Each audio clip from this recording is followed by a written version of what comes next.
Good evening to all. Once again, I am Bradley Benskin, and I'm the president of the Barbados Photographic Society. Want to welcome you all who have joined us this evening, and I am hoping that we all have a rather enjoyable time as we explore the topic of preparing your work for exhibition and competition. I'm also happy to welcome our counterparts from the Trinidad and Tobago Photographic Society and the Jamaica Photography Society, who have graciously um, agreed to participate as part of the panel and also to join us in this discussion. And before we get into the full meat of the matter, I want to introduce the fellow panelists that we have with us this evening. We have Mr. Chad Lashoy, president of the TTPS. There he is. Hi, Chad. Thanks for joining. Now, Chad is a very accomplished photographer, and he likes commercial, food, street, and travel, as well as documentary photography. And he is one of the driving forces in Trinidad behind what we now call the Caribbean Photographic Society, along with our other panelists from Trinidad, Sarita Ramprasad, who I will also introduce. Sarita is no stranger to photography, and she has, as she says in her bio, a make it work attitude.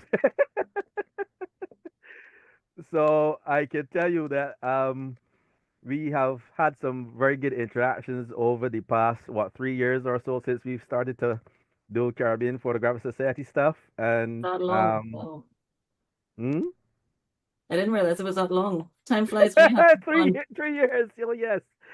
And she's quite an adventurer from a profile where she has photographed things from the savannah to the sea. Having done stuff with the Coast Guard and TT. So I'm very glad to have her on, and again, in her own right, a very accomplished photographer. And again, these are our partners from Trinidad and Tobago, and we say welcome. And we have from Jamaica our very own Belinda Nethersoul. Hey, Belinda. And Hi. Belinda has the distinction of being the brainchild behind the Caribbean Photographic Society adventure that we started way back when, during COVID, when we all thought that we were not able to get back out. And Belinda reached out, "Hey, Bradley, would you want to do this with us?" And I was like, "Sure, Belinda, why not?" And as we say, the rest is history. And Belinda is also in herself a very accomplished photographer and teacher. I must put that out there that she has taught photography, and she is also an award winner in Jamaica in photography. And she has also, and I must say that it is gold award winner. And she has also been a part of a series of exhibitions from 2021 to 2023. And she, as I said, is now the current president of the Jamaica um, Photography Society. So these are our panelists, and welcome this evening to the discussion.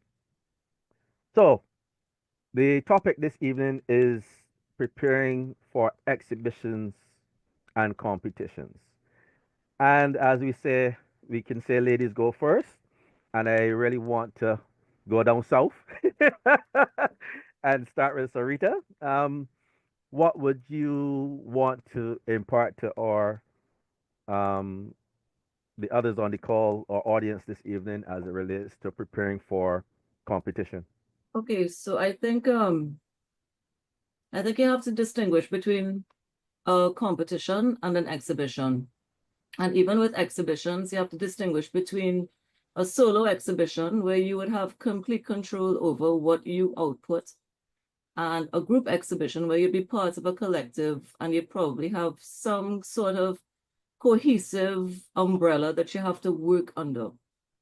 I think with regards to competitions, it is very important to choose the competition you want to enter. A lot of us, like we have the competitions here in the Caribbean, you know, Barbados, Jamaica, Trinidad. And we have a street photographer, you're not going to enter a wedding competition, a wedding image. And so you have to tailor the images you choose for the competitions that exist. And I know I had joined a site years ago. It's called photocontestinsider.com, I think. And they actually give a really comprehensive overview of different competitions that are going on at any particular time all over the world. And they have a newsletter. You could join it and you could get, you know, information on contests if that is your thing. It's a really good, let me just double check the website for you. I want to say it's photo contest. Yeah, photocontestinsider.com. And that's a useful resource to have. You want to be very thoughtful with the selection of images that you're going to enter. It's very, very important to be very basic. You know, you want to make sure that your images are free of technical imperfections like dust spots, vignetting, things like that, because these are international competitions that you want your best foot forward, basically, and you don't want a little technical problem to throw you off and ruin your chances of possibly winning something. If you are, you have to be critical also of your work and ask your friends and ask for feedback on your images. And it's really, really hard not to be invested in things that you shoot, right? You get emotionally attached to it. You know, this is like your baby. You know what you were thinking when you took the picture, you know what you were feeling, and you know what you wanted to convey. But that's just you. You have to let other people look at the pictures and see if they get what you were trying to say with it. Because it is sometimes, sorry, what? Yeah, sometimes, sorry, just sidetrack there. Yeah, you know, so get feedback on your images is really, really important to divorce yourself from your image and see what people say about it. I mean, I ask Chad for advice all the time. I thought I had actually a really good idea for an exhibition, and he just shot me down last week. He said, no, if you don't have to explain it, you don't have to label it. It has to stand on its own. So stuff like that, try not to take it too personally. And yeah, and get feedback. It's very important to get feedback on the images before you send them out into the world to get constructive, sometimes brutal criticism. I'm glad you said that word criticism because um, it's one thing when we use that word, and since Chad is your objective eyes and brain in terms of analytics, in terms of the image, I'll come to him next and ask him um, what goes into, especially if you're looking at someone's work, to suggest what they might do to improve it in terms of getting prepared for that show, competition, or exhibition. Thanks, Bradley. First of all, let me just jump back on that point you made. I did not shoot her down. I was giving her some ideas on how she could explore different ways of presenting the work. So, so let's just get that off the table. Um, I think it's important. Well, I mean, some of the things that you just said before, obviously you have to make sure you follow the rules and all those things. I mean, in the past, when we had our competition running, so often you would see people entering stuff, sending in submissions that did not meet the criteria that we outlined.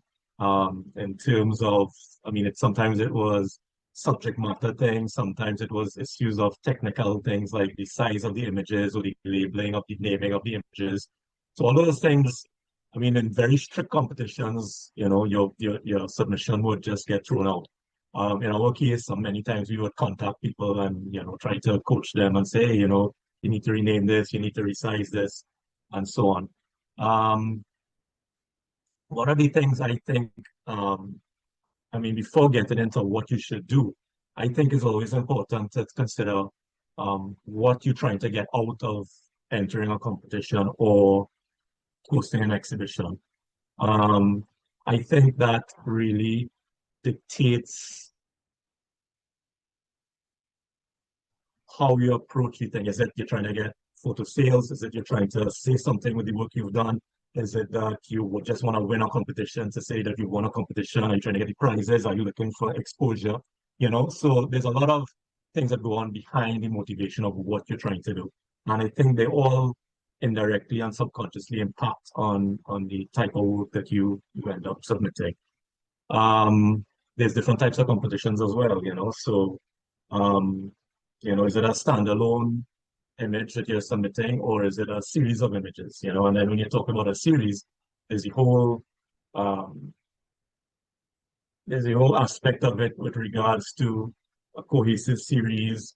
Making sure that there's good editing in the series. And when I say editing, I don't mean Photoshop editing. I mean editing of the images together as a body of work. That also applies to exhibition as well. So I know, I mean, we probably have a lot of other things to say, so let me just shut up for now and maybe pass it back to you, Bradley.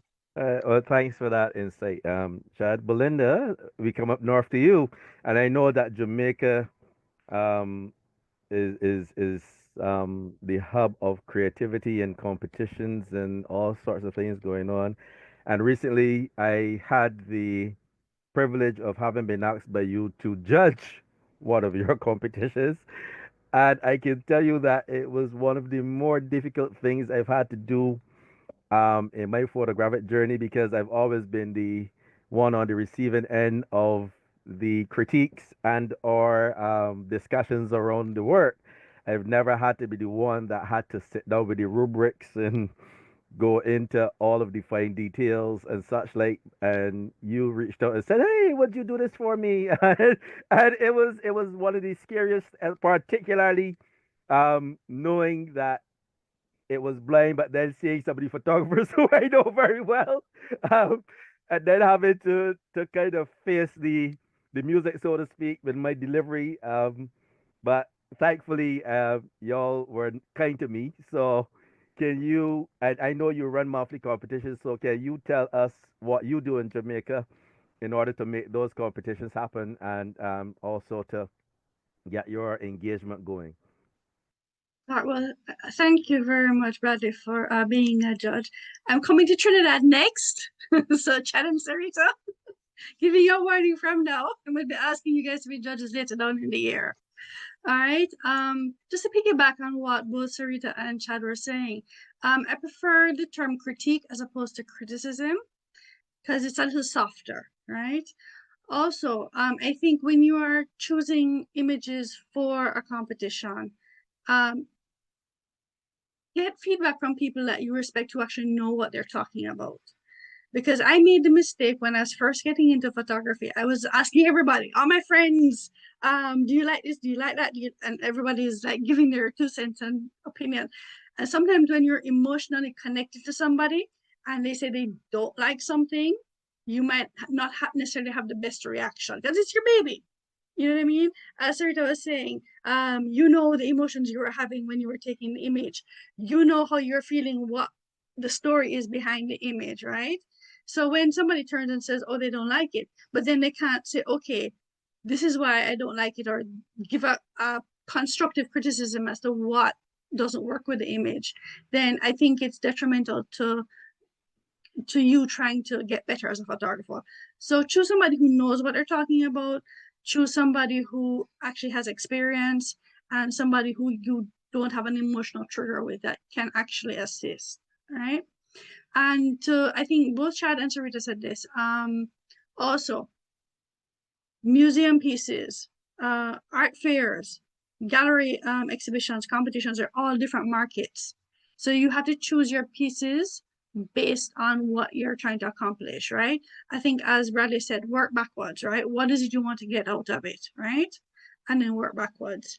Okay, so our monthly competitions wax and wane. Sometimes we have more entries, sometimes we have less entries. Now, what we do is we do a calendar of themes for the year. right? So every month we have, so like for this month, because it's Mother's Day, that's the thing, we have a mother's love.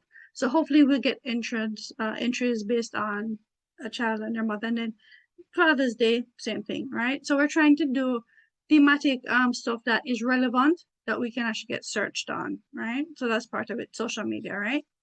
Um, a little bit of my backstory. I had a friend who was a member of the Jamaica Photographic Society, and he was always trying to get me to post my work. And I was petrified. I was like, nope, not doing it. Nope, nope, nope. Right. And then the president at the time started the monthly competitions. And I was like, you know what? I need to get over this. I need to move on. I bit the bullet and I started competing every month. Right. And it built up my confidence. And I think competition is a really great way to get good feedback and to also build your confidence. So that confidence led me now to entering what we call the Jamaica Cultural Development Commission, which is a national award in Jamaica. And I was able to get awards based on my entries, right? But if it wasn't for the monthly competitions, I don't know if I would have been able to build up the confidence enough to be able to enter the national awards. So I think competition, it's what you put into it, what you get out of it, right?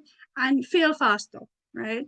So take the criticism, apply what you need to apply, and disregard what you need to disregard. That's my 2 cents. Thank you, Belinda. And at this time, it's a good time for us to now introduce and welcome our fourth panelist, Miss Onika Small, who is the curator at the Queen's Park Gallery. And Onika, you are just in time. We've just started to talk about what goes into more or less preparing for the exhibitions or competitions.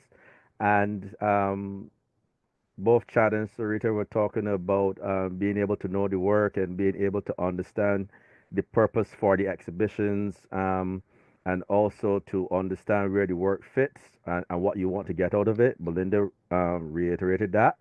From the curator's perspective, what can you tell us in terms of what we should expect when we're going into a particular either exhibition or competition, what you look for in terms of the artist presenting works to you?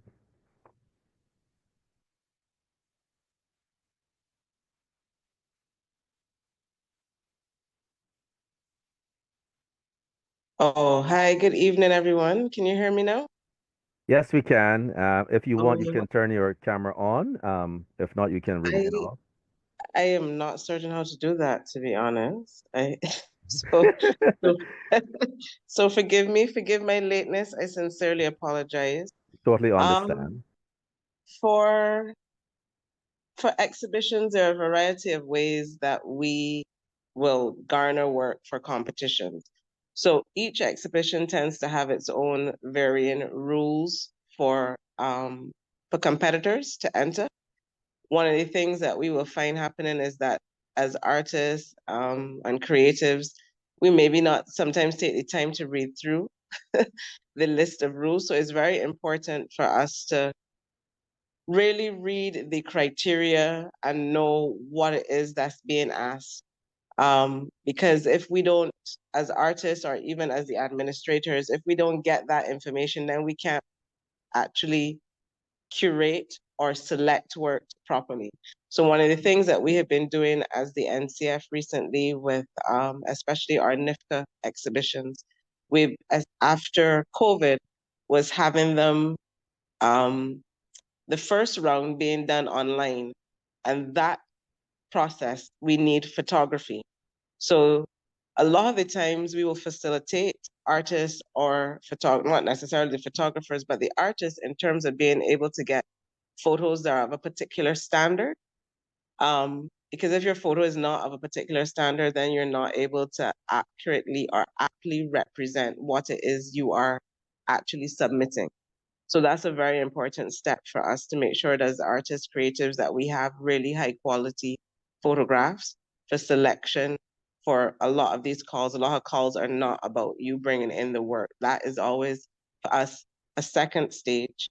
And even within NIFCA, we had eliminated the second stage where you brought it in and we saw it, and then we attributed prizes. We basically attribute gold, silver, and bronze according to the photography for the 2D works. A lot of our craft work we still take as in-person representation. So it's important to read, it's important to have the actual images that are good images. And then, as I tell people in Barbados, we have a lot of creatives for a small island. And to be selected for particular shows, you have to be very outstanding in your work. And to create outstanding work, that doesn't happen overnight, regardless of how late our calls go out. So we're always encouraging artists, creatives, photographers to constantly be practicing, to be doing their work, to be engaged in creating new work, so that when calls go out, it's not if you're trying to now create work for a call, but you're actually, this thing suits you. So for me, those are some of the important things to look for in terms of competitions and how we work with competitions, and making sure that everything, all your I's are dotted, your T's are crossed. Because in this world, a lot of the stuff is also done online, digital registrations, and you, the person submitting that work. So we're just getting the background data. So once we get that data, it's what you have submitted. And sometimes people submit their names and they're wrong, or the sizes and they're incorrect, and it makes it a little bit difficult for us to do what we need to do. Okay, thank you for that. But something you said in relation to the change as it relates to submitting for example, visual work, the photography and such like, with the digital process, when submitting, is it important in relation to the size of the image that you submit for consideration? Because as we know, a digital image might not necessarily be, um, because of things like pixels and other things that are related to the digital image, and sometimes, of course, viewing versus what the actual physical image is. There she is. Um, what difficulties, sometimes, can you say what difficulties arise in terms of what you see from the digital submission versus what happens with the physical image when you are more or less setting it up for the actual exhibition? Because you did mention Okay. a difference in sizing maybe versus what the actual thing is. Yeah. So especially for NIFCA, because in our point system, we give marks for presentation. So in the first rounds, and we've changed it this year because we know there was a bit of a discrepancy, but we will, if your digital image is not of a particular quality, it's hard for the judges to tell. So we usually specify what that quality is. So how much, what your resolution needs to be. Generally with the digital image, you haven't printed it, but when we're now in a in-person show, we're looking at that printed object, and there's a difference between the digital image that we see on the screen and that printed object. And in the past, we've had situations where, they printed it and they've mounted it, it has diminished in value, either because the printing quality is low or the actual framing and mounting is done so poorly, it takes away from the actual digital image. So there's a difference from you submitting an image that we look at on the screen and then you submitting an actual piece. You have to almost take it a step up or make sure that it equates to the to what we would have seen. So if you get a goal for something as a digital image, and when you bring that in and you haven't cut that map properly and you haven't done what it was specified for in the physical, then it diminishes it. So what we've actually done this year for our NIFCA exhibition is put back in that a preliminary step so that we designate you as bronze, silver, or gold. And then once you brought it in and you've actually met the standard in the presentation, then we would attribute the actual designation. Okay, so that means then for competition now there is a higher standard now to be met by the potential candidate in submitting the work in terms of finishing.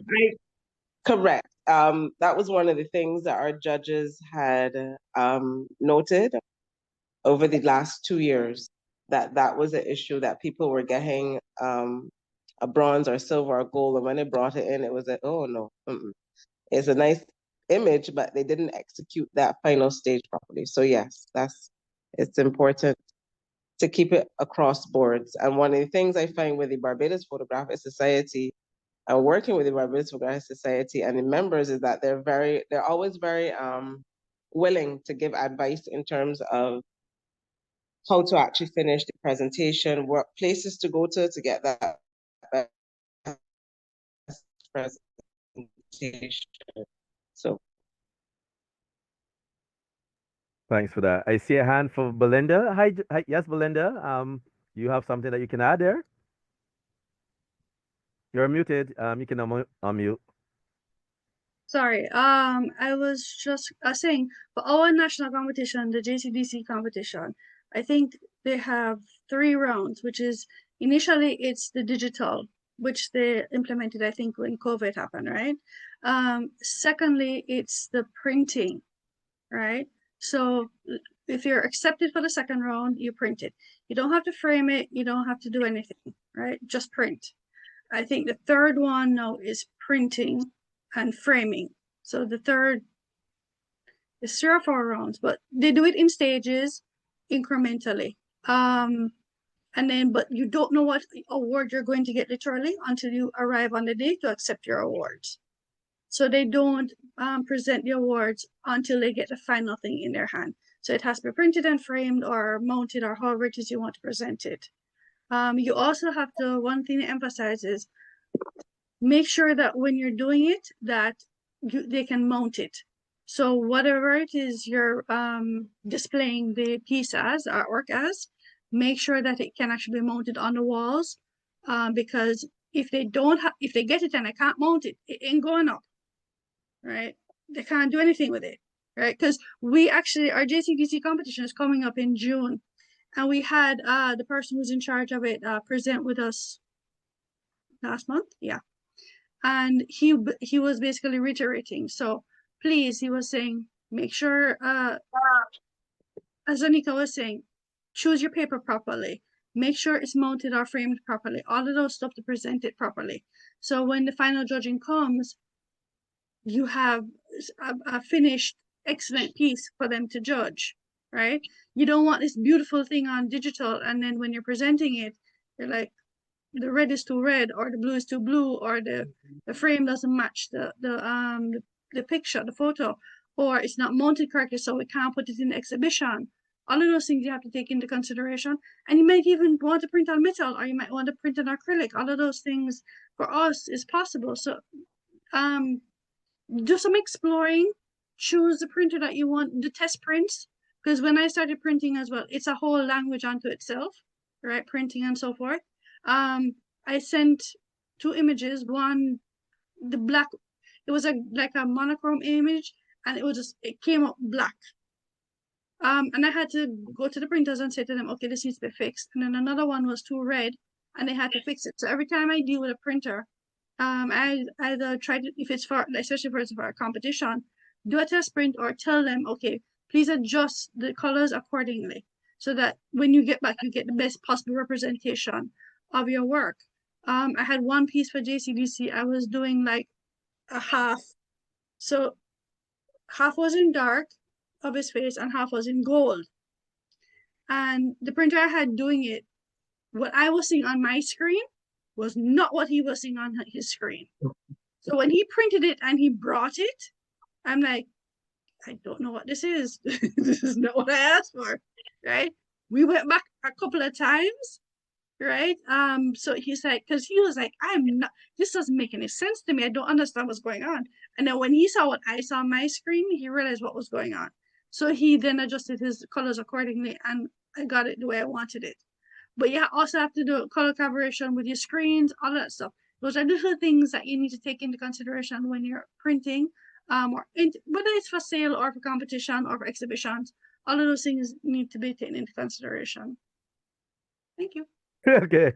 Thank you, Belinda. That's some really good timely intervention. Bring it home to you guys in Trinidad. In relation to, for example, getting it right with printing and such like.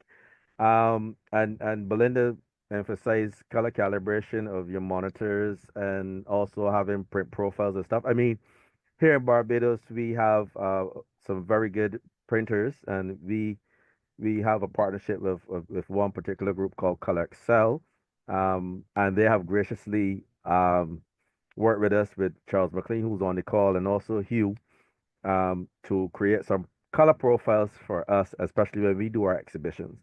So we know that basically, if we go to that particular printer, there are a few others that we work with as well. They will get based on our profiles, and they do have we do have working relationships with them. They do produce work based on the work that we submitted. Um, so it makes that life a little bit easier. But there's also the person who may have invested in that equipment, and they might want to self-publish their work and print and produce. And I know Onika's talked about finishing. How important is finishing in terms of things like the frame and the matting and stuff to getting it ready for that exhibition or competition? In relation to how you guys do it in Trinidad. And then and just to go further, then how can that be translated to advice for persons on the call? So do you want to start? Sure. Well, I mean, all those things that Unika and Belinda also said, I mean, I completely agree. Um, I mean, from a exhibition point of view, I mean, your choice of paper is one of the is a quite an important factor, you know. It's not just a matter of, you know, I need to print something, let me just go and print it out, you know. I mean, your choice of paper affects the way the work is perceived, the way it's received, the way it tells the story of what you're trying to do. I mean, there's so many different papers available right now. I mean, I'm not an expert in terms of printing, but I mean, there's a range of papers, and each paper um, really creates a different effect in terms of printing your work.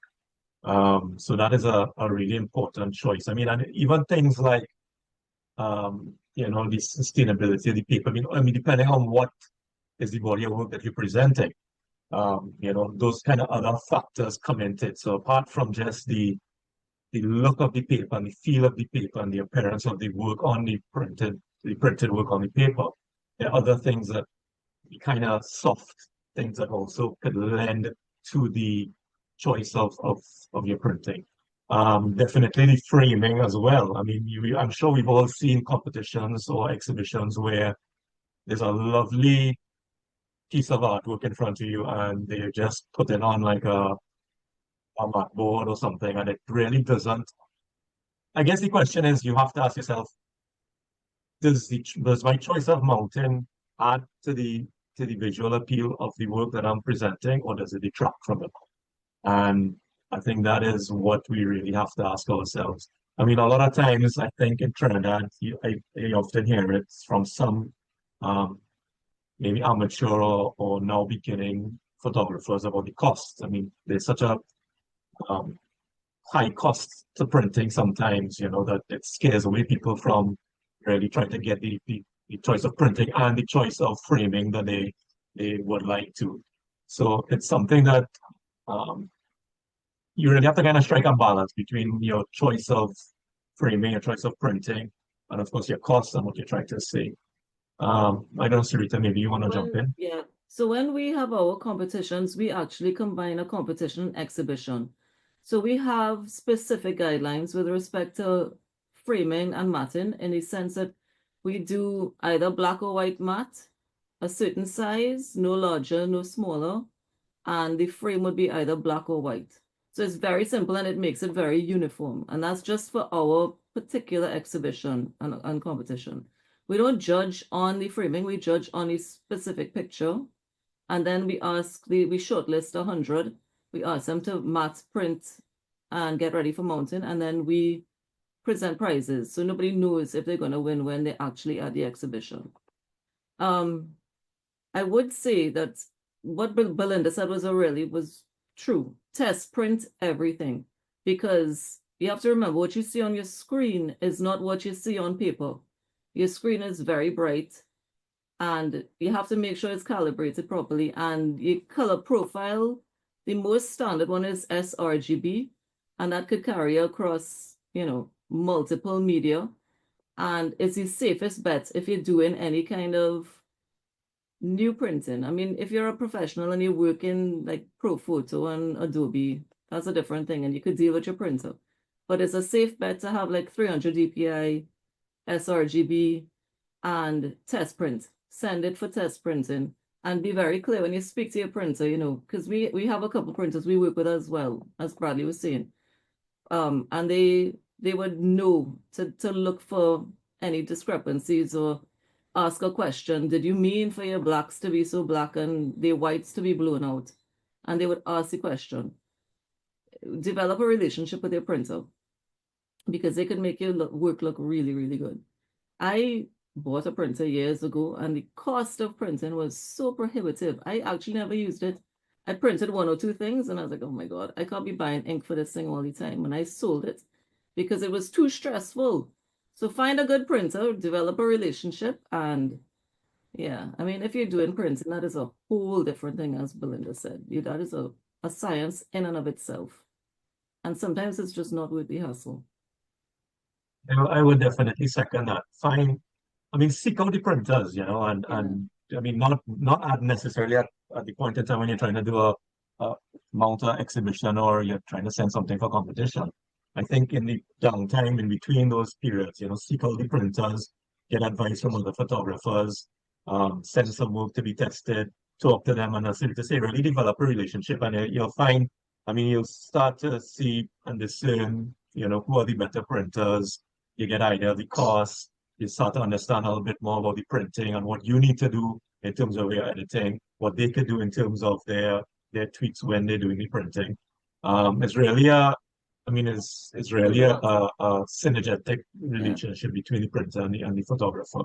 And if you get a good printer, or you find out somebody who knows what they're doing about printing, it's worth their weight in gold. Mm-hmm. Coming back to you, Belinda, because I see your hand again. And then Onika, I'm coming back to you afterwards. And So, I think Adrian was raising his hand. well, I'll open it up to the floor for some questions as we go through. We've gone through this, almost gone through this first hour already, and I haven't opened it up yet. So as soon as we get those two comments, Belinda and then Onika, because Onika, I'm coming back to you as well in terms of, for example, hanging, because we're going to go into hanging again as stuff in when we come in terms of the question of mounting, type of mount, and whatever else. But comment from you, Belinda, in relation to printing, I take it, or yeah, okay, so you can unmute and go. Sorry, I keep forgetting I'm muted. Okay, so just two quick points. One is that canvas can be very forgiving for, like, if you have a grainy image, especially a black and white, it can add a certain kind of texture to it and actually enhance the experience of the image, right? Also, if you have different types of images, like you might have like water that might look good on a metallic paper, right? Because you have archival prints, which includes the paper, the ink, and then the mounting and so forth. All of that has to be in place for it to be considered archival, right? But try and print your images on different types of paper if you can, and see what the effect is, because different images will have different effects. As I said, portraits might look good on canvas. It might look, there's something called a velvet rag that we have here that gives it a certain texture. The water might look good on a metallic. I have an underwater image that I did, and it's basically like sunlight bouncing off the bottom of the sand, or the bottom of the ocean, and it's gorgeous on metal. So experiment with the types of images and the types of paper that you're printing on. That was it. Yes, Onika, before we go into our first break, in terms of, and all of our other panelists have mentioned mountain. Um, so how important is that in terms of either exhibition or competition for you? The type of mount or in relation to the frame that the work is submitted on or with. Right. So for NIFCA, which is our National Independence Festival of Creative Arts, and I know that the Photographic Society worked very closely with the NCF prior to me being here in terms of developing those rules. It's very specific in terms of the mount and I believe the print for that. So I know I think is that it can't be behind glass and certain things. So there are certain guidelines for that that are very specific, and there isn't actually a framing criteria. It's really a mounting criteria, a print and a mounting criteria. I don't know if that answers the question for that one. So for NIFCA is very specific in terms of a competition and exhibition, and there's specific guidelines, and you have to follow those to medal. We do other exhibitions as well, which are not as specific, or they're not necessarily competitions, they're more so showcases. And in that, the photographers and artists have more freedom. In those ones, however, there's more freedom, but there's also more constraints in terms of what it is that we want to see presented at the gallery. So to specific gallery standards in terms of being able to hang and mount. And of course, the better presented images have a better rate of selection. So we have a show up in the gallery. No, it's not a photography show. It's painting and mixed media. But for a time constraint, we had just mounted a piece. It was on paper, but we used like clips and wire. We got them framed, and it just makes such a difference when you actually really frame and mount your work nicely in terms of presentation. It makes a difference for the viewer, and it makes a difference for the buyer. And I know sometimes there's a lot of talk about the cost involved, and also, as I think it was Rita was saying, that in their competition, it's very simple. So it's either black or white frames and mounting. And because a lot of times you don't know what people actually want to then, how they want to frame the work. So a lot of times we do things that are simple, but when you do something that's a little bit more, so I think, can't remember your name, with the Jamaica Photographic Society, that, if you're printing on metal to enhance a particular quality or look, it does something for that image. And you can do that when it's not within a competition that has specific guidelines in terms of what you can print on and how you print. So I would say there are two different ways we approach it. Follow the guidelines when they're guidelines, and if they're not guidelines, then you make sure that you're presenting the best, because at the end of the day, it's the best that gets selected, and it's the best that gets seen and bought. Thank you for that comment, Onika. And now at this time, any questions from the floor? You can raise your hand or you can put a comment in the chat, and we'll be happy to answer your questions. So we now open it up to the floor in this first half. Any questions from you? There was one, I believe, from Adrian about if we were going with different, it was in the chat.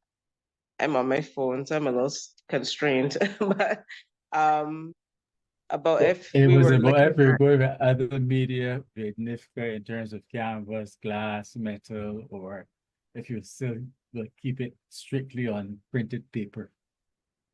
for this year, it's still on printed paper. And I have been told the rules are actually out. I have to check them to see. So we're early this year. So it's still on paper. But you do have full range for our crop over season of emancipation shows to print on whatever medium you would like.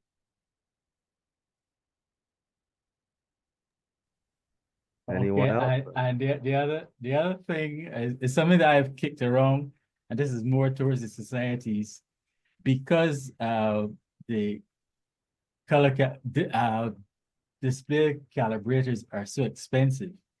I think it would behoove the Barbados, Jamaica, and Trinidad societies to own a calibrator and loan it to members as they want for a day, 2 days, whatever. Because a calibrator, once you've calibrated model, you don't need to calibrate it every time you use it. So it's an idea that the individual societies can look at picking up. Of course, you've got to monitor who has a calibrator, and how long they have it for. Well, Adrian, I can go on record and say, thanks to one of our partners, Mark Power, who's overseas, we actually do in the Barbados Photographic Society have a calibrator that's available for members. We did mention that at our AGM, and we also do have some other pieces of equipment that we have acquired, and we do have some profiles. That's why Charles and Hugh had submitted um, some works along with some others so that Color Excel and others could also create some profiles for us. And we do have a system that's owned by us that's available for members to bring their work if they want to see it on a system and monitor that's calibrated. They can do that, but the equipment is available. And again, if it's on loan to you, if you want to, you just make a request. You sign the release form, you have it, you use it, and then you return it. So we do have equipment here at BPS because we are minded that we need to go in that direction. And we are making it available to members. In addition to that, for example, we've also partnered with companies like DxO.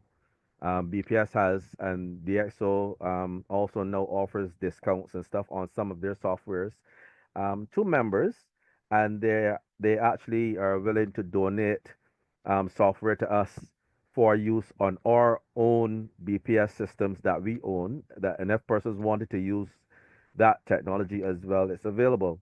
So thank you for bringing that up, and we can publicly say here that we do have some of those tools available for our members if they wish to access them. They just make the request either to the secretary or by email, and we will make it. We will facilitate you.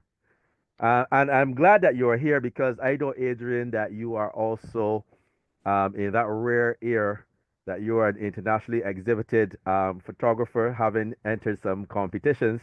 So, would you like to share your experience with the panel and the other members as to what it has been for you on that journey um, to achieving that particular accolade? Well, for me, it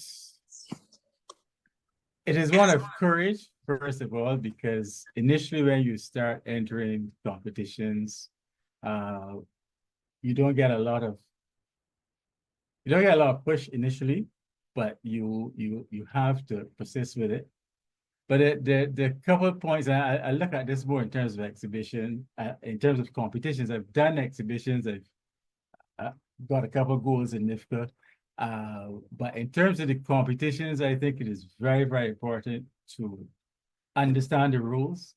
Very important. Secondly, make sure that you know what the copyrights are surrounding the competition. But you can't take away your copyrights, but what they can do with your image if you posted them with them and that kind of stuff. Understanding your formats, very important. And then in terms of, and Bonita would probably be an expert here, in terms of self-curating your own stuff, you have to be very critical. It was mentioned, yes, you need to make sure you get rid of all the dust spots and that kind of stuff. But it's probably best to have some images ready, have them in one catalog so you can look at them, stroke the worst, pick what you think are the best, then critique them again. And if it is possible to get some feedback from other people who you've trusted, that is also good. And then when you're submitting, especially to these international competitions, always make sure that you have all your documentations when they send back stuff to you, the images you send. Then you get into the issues of what metadata you can send them, So from that point of view, in terms of preparing for the competitions and preparing to present exhibits, it is quite detailed. And by no means always, by all means, always make sure that you send image to the specifications that they want. You may have the best image in the world, but it's not to their specifications, either in size, either in calibration, whatever, and they'll throw it out. It may be the best image in the competition, but they'll throw it out. So those are areas that I think that are important to know when you're actually going into a competition. Thank you for that, Adrian. And again, once again, that's from the international perspective. And to reinforce what you've said, having also done several international competitions, and it's hard sometimes that you have that image that is so spot on. It's one of the best you have. You see the other things in there. You've paid the fee to enter, and sometimes people don't understand that even just to get a look in, there's a fee involved, and sometimes the fees, depending on where you're sending the image, can be very expensive to get in. Then to have a little mistake costs you to not only lose your application fee, but also a place in the exhibition. Because when you see some of the other work that's submitted, you were like, oh man. So it is important to pay attention to them. And you did raise a very valid point in relation to metadata and having all your documentation in place and such like. Yes, Adrian, go ahead. One of the other things to and I'm speaking of this from experience. Printed exhibition that I did earlier this year in Cleveland. You had a deadline to collect the exhibit after. And if you didn't collect the exhibit, they decided what they were going to do with it. I was unable to collect I don't know where my image is there. So all them things you gotta follow up on. And usually they're listed in the rules. Yeah, well, I had a similar experience with one in South Africa. We were invited to go and we couldn't get there. And then they said to me, "Oh, since something, if you don't collect, we're going to destroy it." So I didn't want it destroyed. So I wrote to them and I said, "Is it possible that that piece could be donated to somebody or someone?" Because I did again in terms of sales or whatever else, it was a little difficult, particularly because of the challenge with getting correspondent banking to get paid um, to to sell it. So what I did to combat that, and it was a conscious decision on my part. I was so that the work would not be destroyed. I then had to ask that somebody don't it be donated to someone who had expressed an interest in it, and I we had a release in relation to the authenticity of it and everything, and went through the whole process, and then I donated the piece. So yes, you get challenges like that, and you are very correct, Adrian. Those things are very important. All the licenses and paperwork. Belinda, coming to you again. Yeah, I was just going to turn the tables a little bit on you because I know that you like guru shots and you've had experience with them. So I wanted to know if you wanted to talk a little bit about that. Um, yes, I can. The thing about Guru Shots is that when it first started many moons ago, the objectives and other things were different.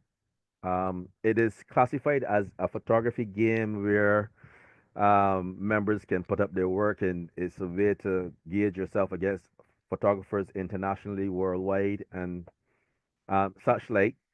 And yes, there is a game element to it, but even in Guru Shots, they are very strict in relation to the type of images that get selected, or even the ones that end up uh, at the top of the pile, so to speak.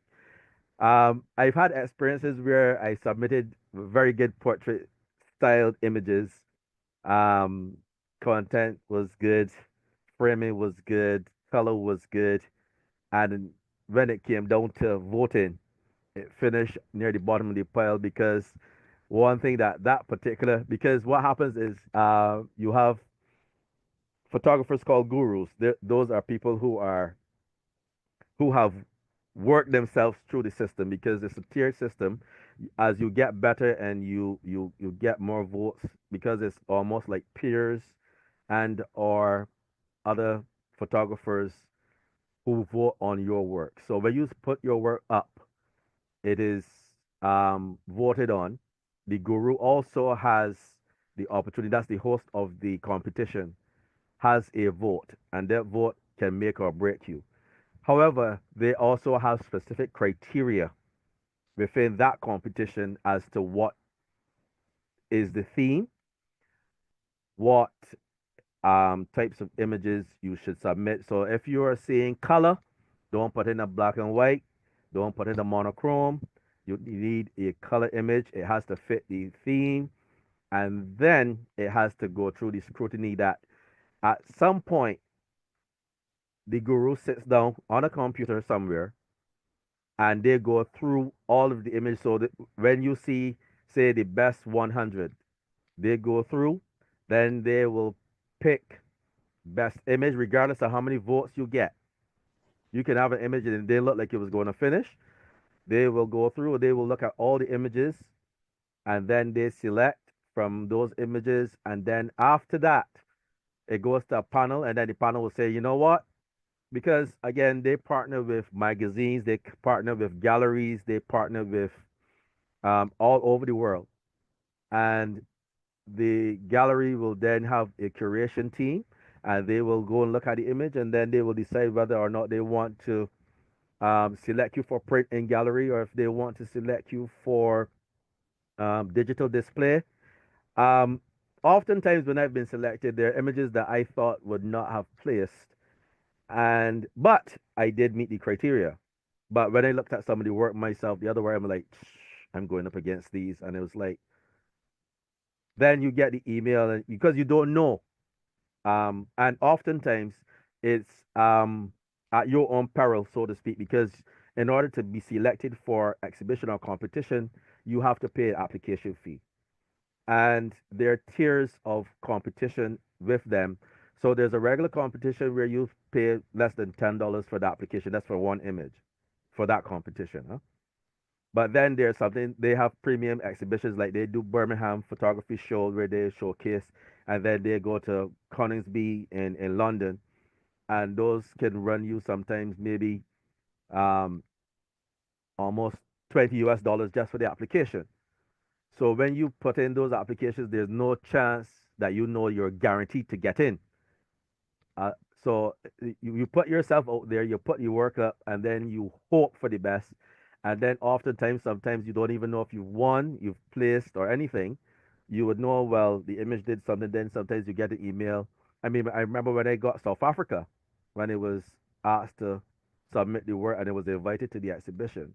I got an email. I thought it was a hoax, to be quite honest, because I could not believe that um, they had said your image was selected for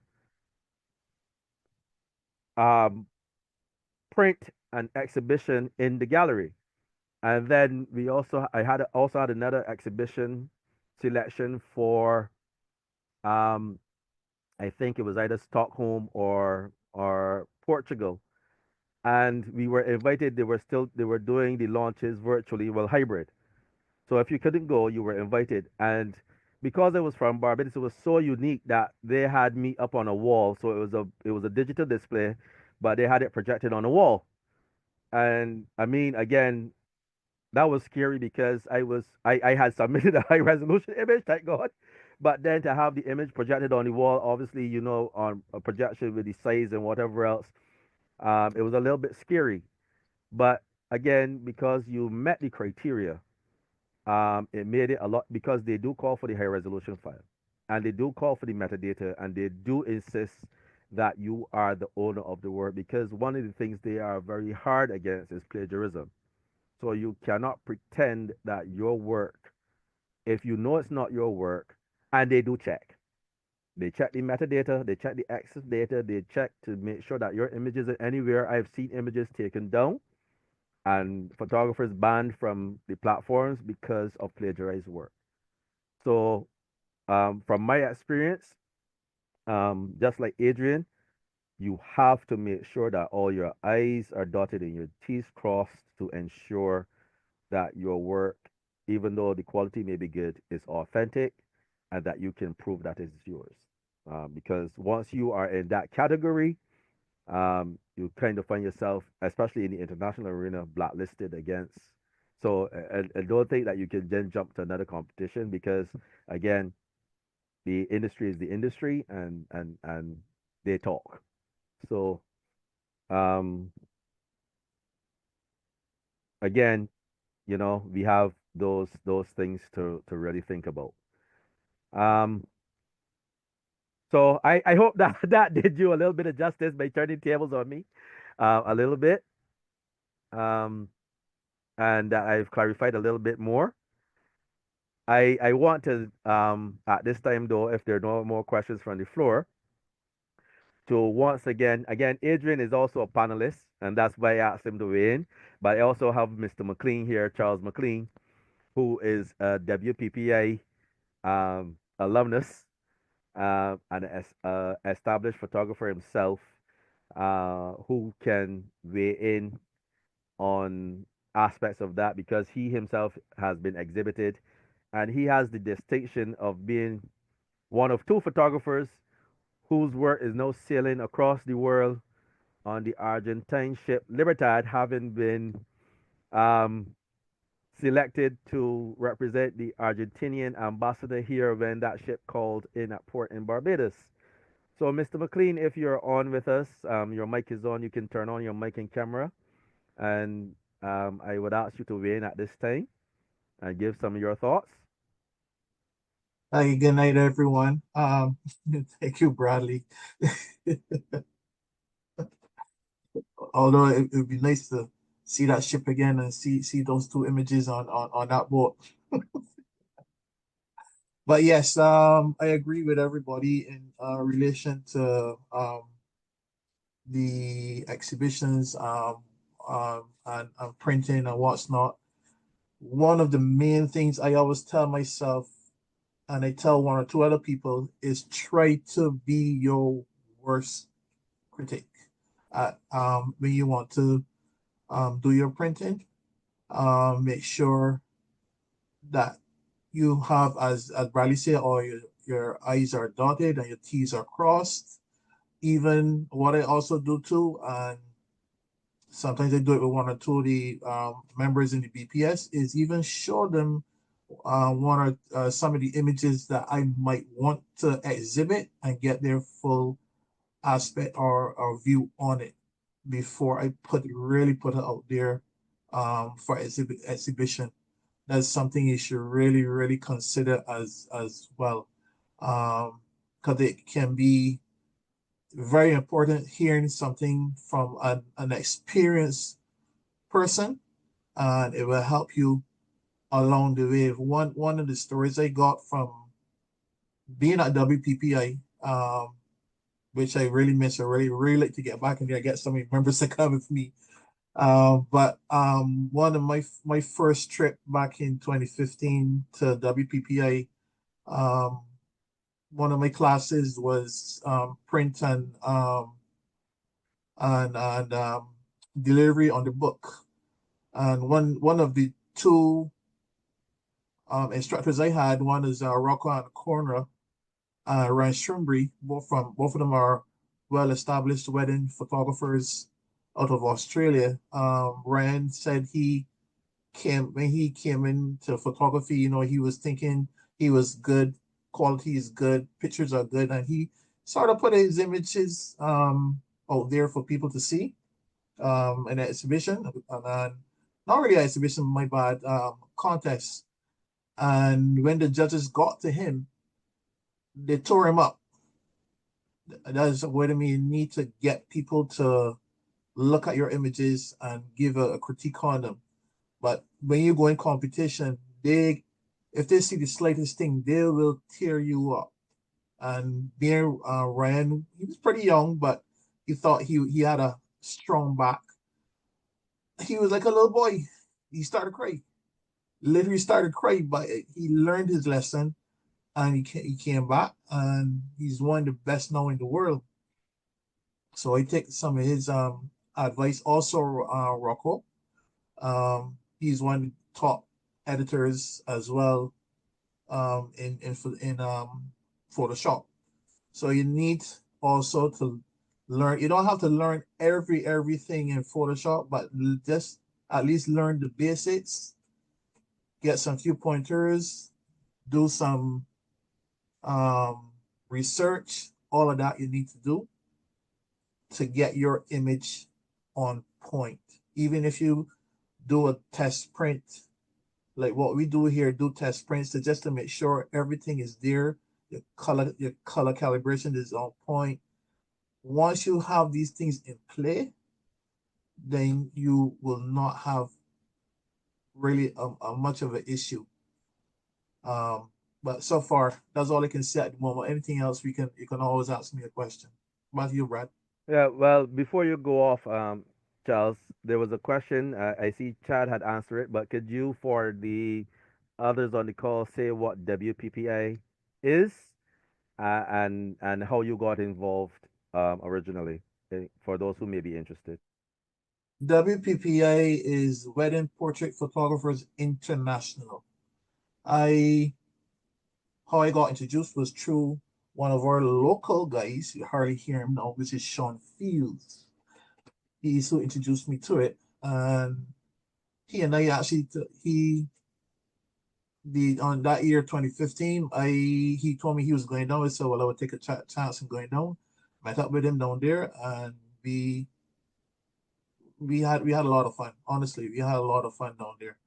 And the guys, the top guys I met down there were very, very informative. They will talk to you just about anything. I even had some images on my iPad down there for them to just look at and then give me a few pointers. And they said, you don't need no instruction.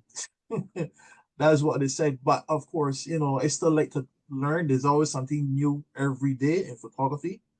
But they said my images are pretty decent. They're good. To me, from what I saw with those guys down there, I'm nowhere near what those guys do.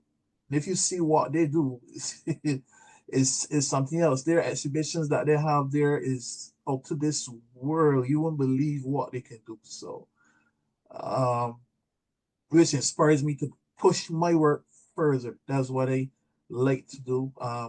Sometimes you don't always see me put things out there. I'm always looking to see what is new, what is out there, what I can do with mine. And then something's out of the blue, as you know, sometimes they pop up out of the blue and you see something and then you want to know, wait, is that here in Barbados?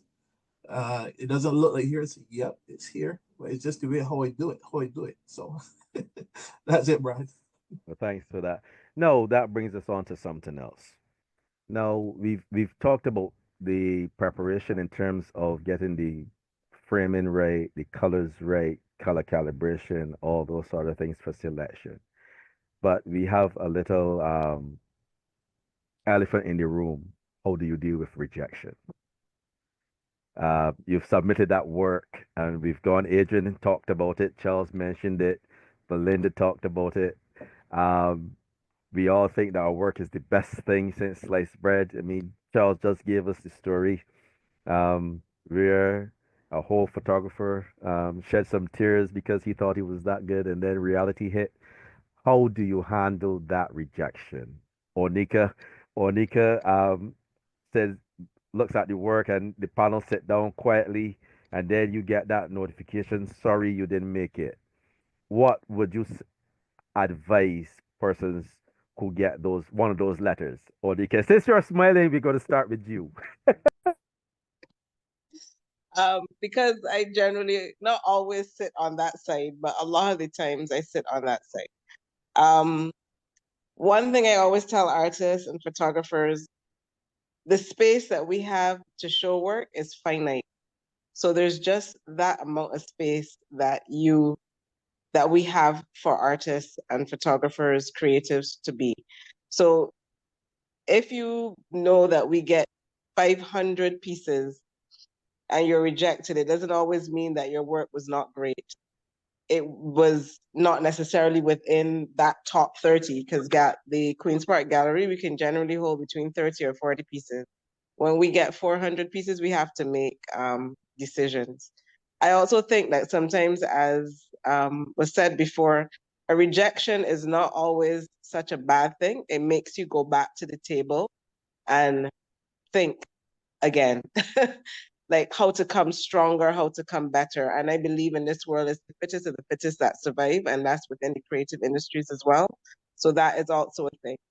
And then for us, a lot of the times too, when we're curating a show, it might not be that this is the strongest piece or the most powerful piece, but it fits the theme that we're creating, that we're curating the best, or it also works in relation to other works. So when we're curating an exhibition, it's not just looking at one piece, it's looking at how that piece relates to other pieces in the room. So you may have had the greatest sunset piece, but the show was about natural hair.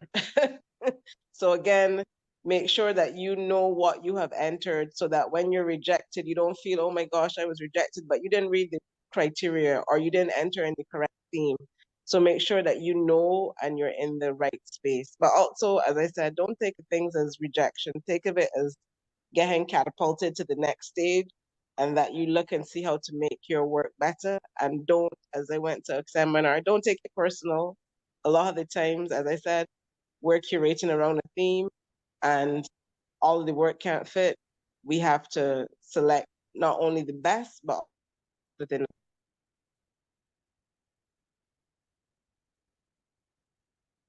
a whole set of other judges. With NIFCA, I don't judge. I just select the judges. And then the judges, they judge. And there's a pool. So there's 3 judges and they're putting in scores. And then, so there's a whole complexity to judging. So that's why we have 3 judges. They're different. So what one likes, the other one might not like. So a lot of times in competitions, you'll hear artists, they come in and it's like, but my work was better than that, da, da, da. But it isn't as simple as that, as, like what you feel or what you perceive. There's always this, a mix, because we know it's very subjective, even though there's technical things that you do need to hit, but there's also a certain level of subjectivity within that. Don't take it personal. Pull up your big boy and big girl knickers, and you move on and you make it and you make it better.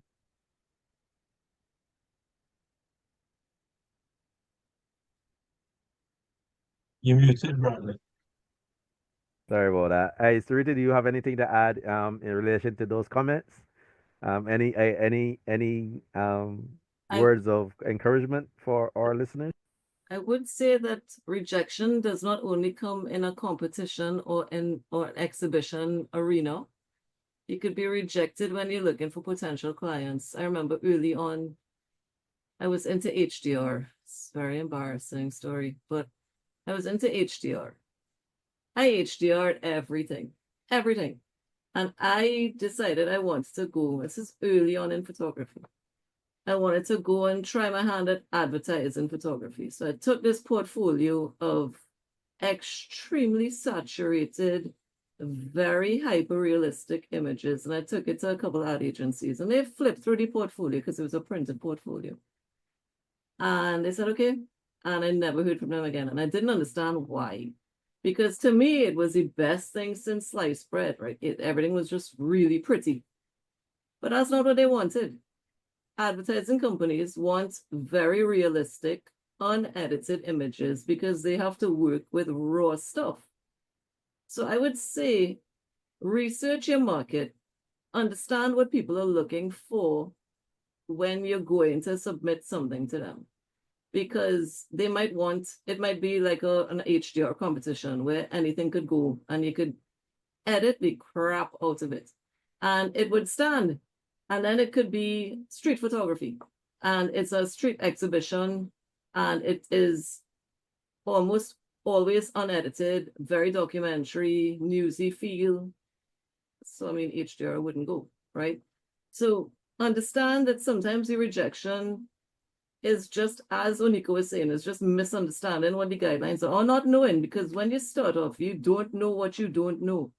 And the more you know, is the more you realize you don't know. The more you grow in something, is the more you think, oh my God, I was so stupid and brazen and ignorant. And it doesn't really change. I mean, like I said, the more you realize, the more you learn, is the more you think, oh, I don't know anything. I don't know anything. And I'm a total imposter syndrome. It's But yeah, true. I would Mhm. say, you know, as Onika said, as Belinda said, as everybody said, don't take it personally. Understand, maybe, you know, go and lick your wounds in a corner for a week, and then maybe look at it again and try to understand what the rejection was based on, and see if you could find a niche for yourself. Great. If not, then maybe try to evolve your style and, you know, work and shoot with a competition in mind. And I think also visiting a lot of exhibitions and going and networking. I mean, all of us have a community of photographers, right? We belong to a society. Go to visit exhibitions, see what people putting up, ask them questions. What made them choose what they're showing? What made them display it the way they did? You know, talk to the curators. Yeah. Understand, you know, as Unika said, you have 40 pieces you could put up. You need to be ruthless in your editing, but understand where they're coming from.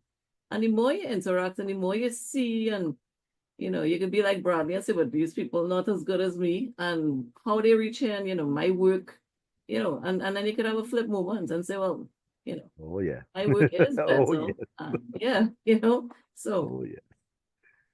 I think that could help. Well, Stephen has a question.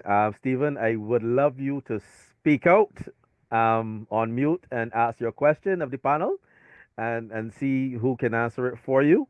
If you don't mind, I could read it, but I would want to hear your voice, sir, if you are in a position to do that. Hi, good night, everyone.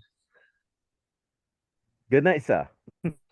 Okay, so yeah, I'm just wondering generally, I mean, Onika may be a good person to answer this or any of the judges, but if you don't fully understand the theme, because sometimes these themes are very complex in wording, where generally then can you go and get clarity on, you know, better understanding what it is that the criteria and the judges are looking for that theme.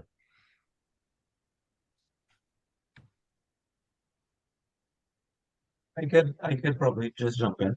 I think the first place I would think is to get in contact with the host of the competition or the exhibition. Normally they would be the authority because they would have the best idea what they try to look for in a theme. I know when we have or had our competition in the past, we went to lengths to try to um, give people clarity on what the themes meant and the different areas meant. Just because we had noticed that in past competitions, people would submit things that maybe weren't in the right categories or necessarily didn't fit the themes, and just kind of trying to learn from the past and keep improving the product. We started to do that. Then a lot of times, I think people, depending on the organizations, they would put out something on explain what the theme is. And I think they're also looking for your interpretation of the theme as well. I think when we do things like this, we don't want to be too prescriptive and say it has to be exactly this. A lot of times you put a theme out and you're looking for innovative or unique perspectives on how someone interpreted the theme. Sometimes they get some really far out, spaced out kind of interpretations, but sometimes they make sense under the guide, under the umbrella of the theme. Sometimes they think, oh, this person just trying too hard to fit something that they had maybe into the theme. So I think I would advise firstly contacting the people directly or the person who is putting on the competition, the exhibition, and then do your research. And I mean, and I think that is something I always talk about as being one of the most important things for me, entering competitions or exhibitions, is really looking at your work um, through the eyes of, what does my work meet this criteria? Does my work, um, meet this theme? Does my work have something to say? It really is. I find a lot of times the act of entering the competition or the exhibition is a learning process in itself. And I think, don't lose, I mean, I kind of string off for the point, but don't lose that part of the experience just trying to win necessarily. I think it gives you a good time to pause and really ask yourself some of the hard questions about your photography when you look back and you're critically looking at your work and say, is this good enough to enter into a competition? Is this good enough to enter into an exhibition? So I think, yeah, that's it. I also had some other things I wanted to talk about, but yeah, I could touch on the second round. All right, thank you again for that. Could I just Did that jump answer in you, real Stephen? quick? Oh, go ahead. I just wanted to go back to what Belinda said her process was early on when she was starting her competitions, and she entered small monthly competitions. I think don't overlook the little competitions that you could hone your skills in, because a lot of people think, okay, you enter a competition, it has to be this big brand name competition. Sometimes just, a weekly photo challenge or a monthly thing to try to get practice and to hone your skill into, what people looking for, and to try to yeah, basically that, just hone your skill in, entering things for critique. To further what Chad was saying, and okay, so in terms of, okay, we're doing our monthly competitions now, right? So my thing is break down the theme so into small sections, right? So our theme this month is a mother's love. So Google, what is a mother? A mother can be a biological mother, it can be a stepmother, it can be an adoptive mother. So you do your research, as Shad was saying. What is love? What the acts of love, right? So what does that look like? Type it into Google. See what other photographers have done with that theme or with those words, right? So as I said, break it down into chunks. Try and see what other photographers have done. And for like JCDC, the second point was they have yearbooks that they have. So you can look at past competitions and see what they're looking for, right? So it gives you an idea of the standard of images that they're looking for and the types of images that they're looking for previously, right? So you can do your research in terms of that. Thanks, Belinda. Yes, Onika, I think you have something to say. I was a little distracted there with the theme, but I also wanted to say, I know we're talking about competitions, but a lot of what we do as well with Queen's Park Gallery and the NCF and with Artist Alliance, another hat that I fit, are just exhibitions and showcases. And a lot of them have themes. And I think it's a good thing where more photographers are willing to enter these exhibitions and enter on the theme, so that way you get more experience in exploring the theme. And I know the Barbados Photographic Society here, through their Facebook page, your monthly themes are always exciting to me to see the work that's submitted.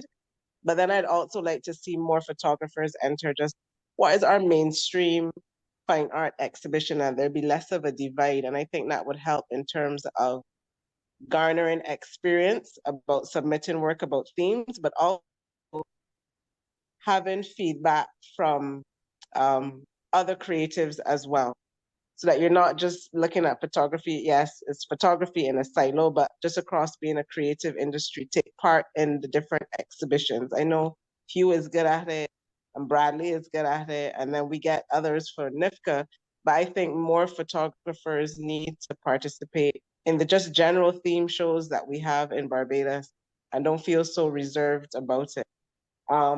The themes, I really agree with what was said as well, in terms of call the organizers, ask them what you really mean when you said that.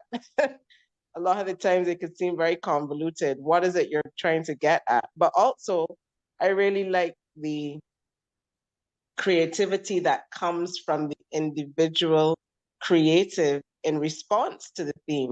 Because sometimes as you're putting out a call or a theme, you're thinking one way, and then somebody else comes in and they show you something that's totally different but on theme. And I think that's the exciting part about being within the creative industry, just to see the variety of ways of interpreting one theme. Thanks for that, Onika. Now, Adrian, I saw that you put a quote in the chat and you quoted Ansel Adams.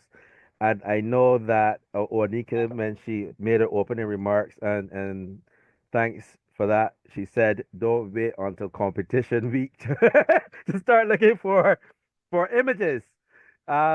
So in relation to that, Adrian, how has that quote helped you to sort of prepare for the competitions or the exhibitions that you enter?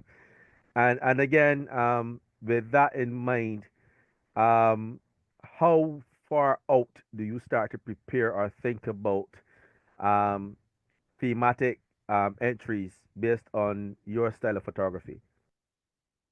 Well, as I posted just now,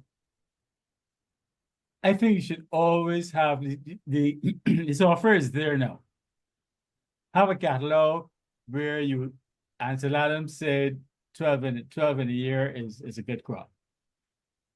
Take your best images, just drop them there. From a photography point of view, drop a raw and probably drop a JPEG in a catalog, which you can title exhibitions, future exhibitions, whatever. So that when a theme comes up, you can go to that, and this catalog probably will not have any more than 15, 20 images of what you think and what you've asked people to critique and they have thought are your best 15, 20 images. And if a theme comes up then that fits one of those images, then you can take that image out and work on it to suit. The other thing that I try to do is, like, if you go on a photo walk, people just go on a photo walk, whether it's organized by one of the societies or whether it is 2 or 3 people together, and they just walk around and shoot. But I think that every time you go on a photo walk, you should have a theme. And the theme may be a verse from your favorite hymn, the title of a movie, something. So you begin then to look at the scene with a particular perspective, and you take pictures on that day. And out of them, you pick some, you drop them in. But some competitions will jump up on you suddenly. Like only this week, the Carry Festa exhibition popped out at me, and I'm like, oh, do I have? I mean, it's an excellent it's an excellent exhibition to enter in. But do I have anything that I've done? And when I looked at their criteria, they said like the image must be taken within the last 10 years. And here we go out to the metadata because they're going to check the metadata to see when the photograph was taken. Do I have anything that I can enter? So you should always have some work available in a specific spot that you can turn to your best work and say, well, all right, I will pull from that. Don't know if that fully answers your question. You've done quite admirably, sir. Because again, and thanks for putting the reminder that Carifesta has reached out to us as creatives around the region for Probably submissions for the work. best exhibition this year. And again, yes, again, the thing about the metadata and actually checking, they do check, just so people are reminded that sometimes people get around trying to hoax the system by scrubbing the data or other creative ways to make it seem relevant. But again, remember that we are dealing with the international community, and those kind of activities are frowned upon. And once you're blacklisted in that community, your credibility as an artist, even though you may be the best artist in the world, goes down. So you also have to think about your creative and professional integrity within the space. It's very important. Um, so again, that is true. Now, coming back to it, the question was raised, and Onika, we are also talking about exhibitions in general as well, not just competition. But Charles, coming back to you, uh, I know that you do teach from time to time about photography and your aspect of photography, which is wedding and otherwise portraits and whatever else. And I know you have an event coming up soon where you're going to be imparting some of that knowledge to our BPS members. How do you share with your students, particularly those who have never done exhibitions before or entered competition? Um, how do you prepare them for first time showing of their work? Um, and again, relevance to the persons on the call who may never have showcased work. How would you prepare or mentor someone entering a competition for the first time, especially if they ask for advice? Good question, Brad. What I tend to do, well, is what I tend to do would help them in terms of um giving them a few pointers in terms of letting them see, okay, why not do it a little different this way? Um,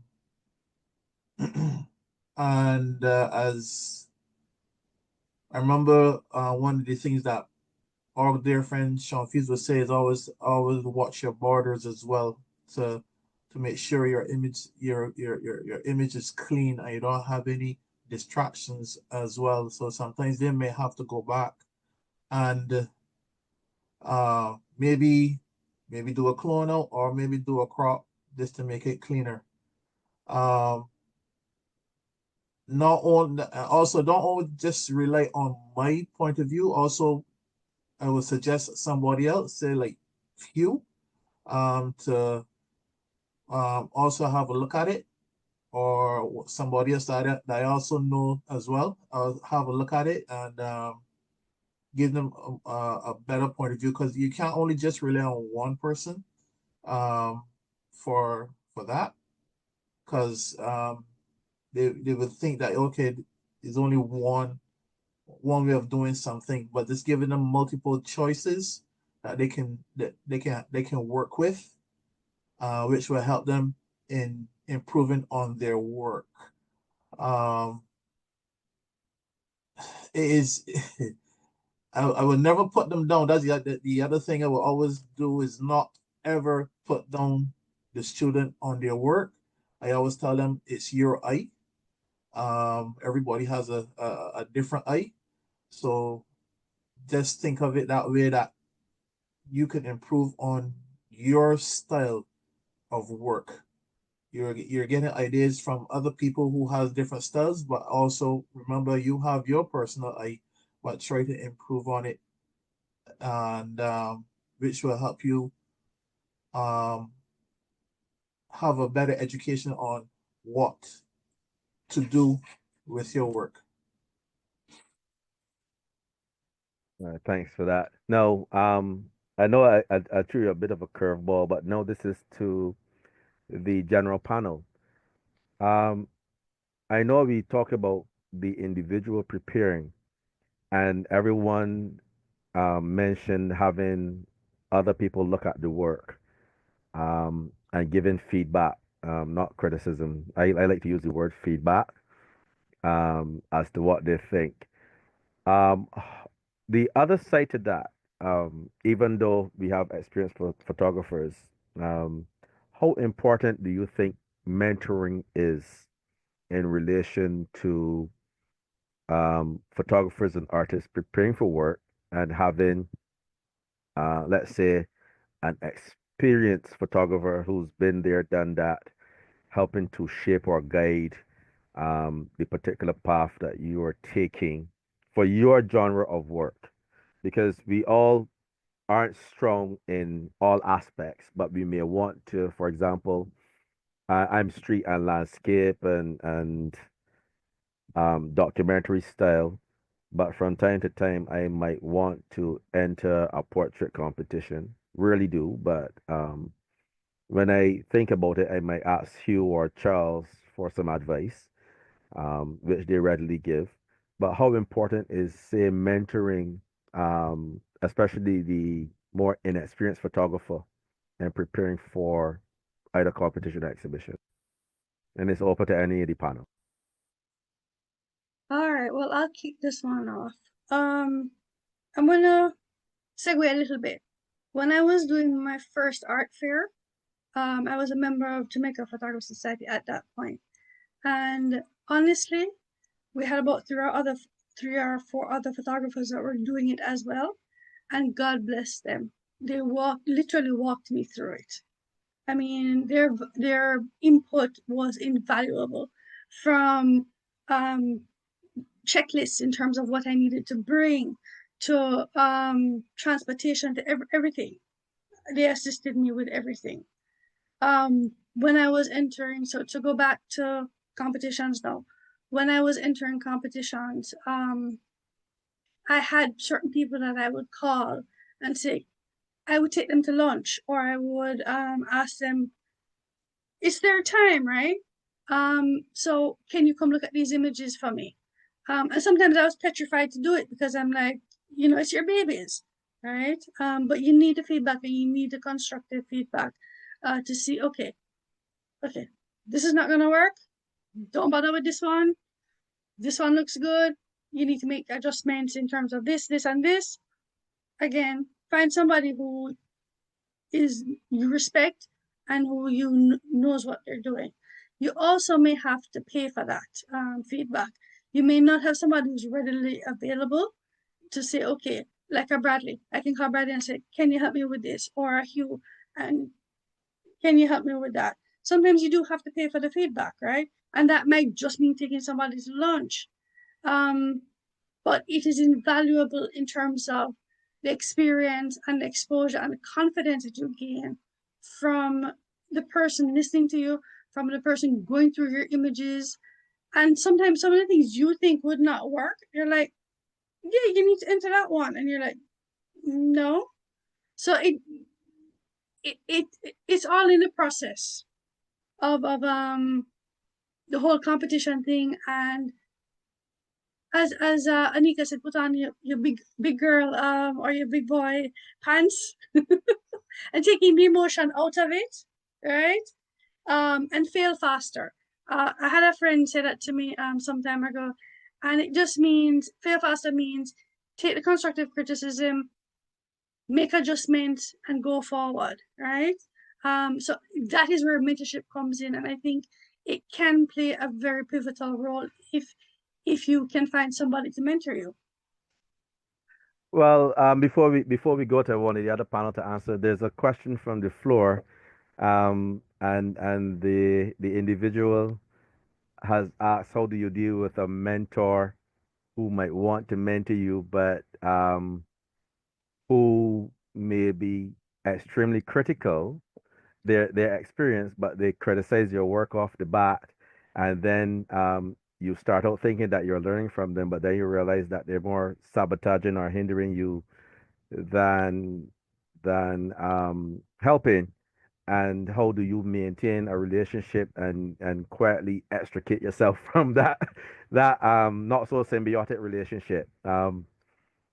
Is there a way to tactfully deal with that sort of scenario, particularly if you may find that there's a member in the organization who has experience and knowledge, but the approach is a little bit not so kosher? And that's from the floor. That is a legitimate question from the floor. So, do any one of you want to try to tackle that um, particular question?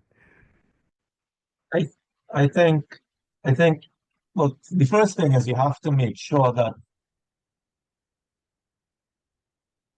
you're looking at the feedback. Sorry. First thing I'll say is I saw a quote sometime about feedback, and they said feedback is a gift that you could choose to open or not open. So I always thought that was an interesting way to look at feedback.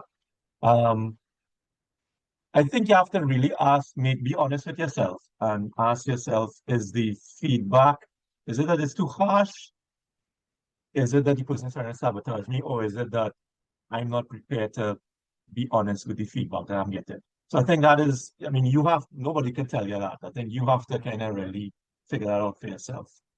And I think definitely if the feedback is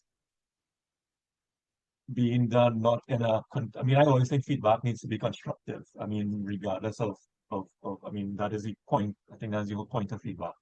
And if it's not being put across in a constructive way or in a way that is really encouraging the person to do better or to improve, then yeah, you probably need to find another mentor or, how you get yourself out of it. I mean, I just stop asking for the person for the feedback.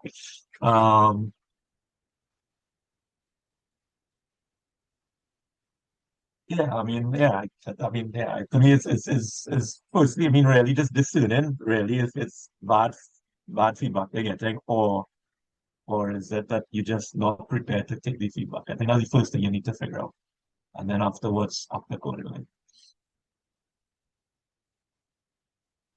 Yeah, I always Yes. tell my daughter, take up what is yours and leave what is not. Life.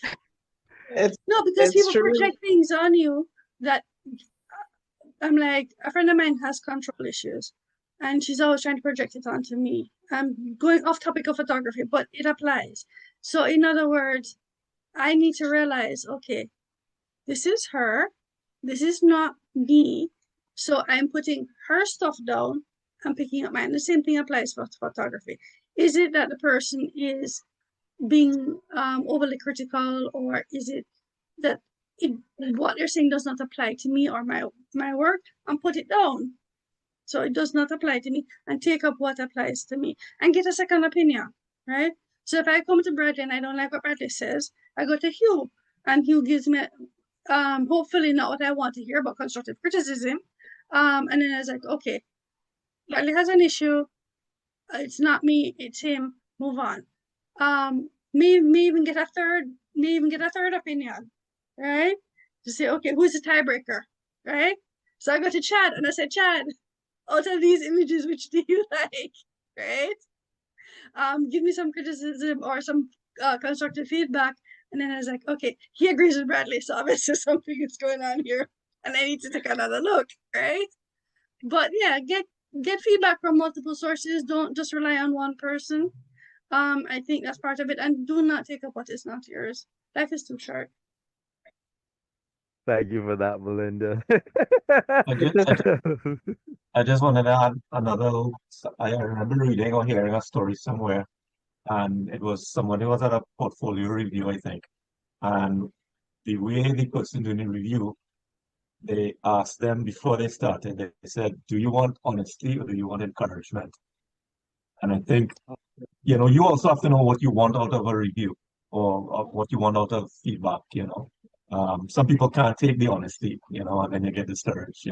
So I think there's also that aspect of it as well. I agreed with everything that's been said, but I also just wanted to add or reaffirm the fact that community is important. So even though we're talking mentorship, I think the community feedback, as was said, is the important thing, so that you take it to a number of different people, because everybody has a different view or a different understanding. And that way you can, as I think it's Belinda said, that you could toss out which one or who is the tiebreaker, or you get different views of this particular thing is important, so that where we can share more as artists, a lot of the time we create on our own, or even if you're doing it in a group, you're doing stuff on your own, but always have that community that you can share, that you can bounce off. And over the time, you will know who is going to encourage, who is going to give you honesty, and who is going to just do likes and to come up with what you need to do for yourself. So I think community is very important. And I see that a lot with the Barbados Photographic Society in terms of people assisting and be willing to share information and that kind of stuff. Thanks for that, Onika. I want to acknowledge, I now realize he's in the chat, my friend Darian, from St. Vincent. Welcome, Darian. If you don't mind, uh, would you like to share a little bit? Because I know over there in St. Vincent, you're almost like a lone wolf in this space. So, can you share with us a little bit from St. Vincent? And thanks for joining us.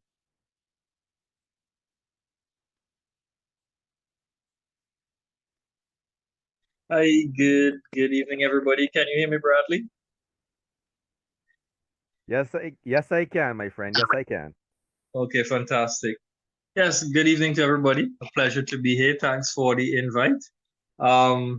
As Bradley said, a bit of a lone wolf, not quite a lone wolf, but I think in a ways, a lot of the other persons in the space tend to concentrate heavily on your party events and so on as photographers.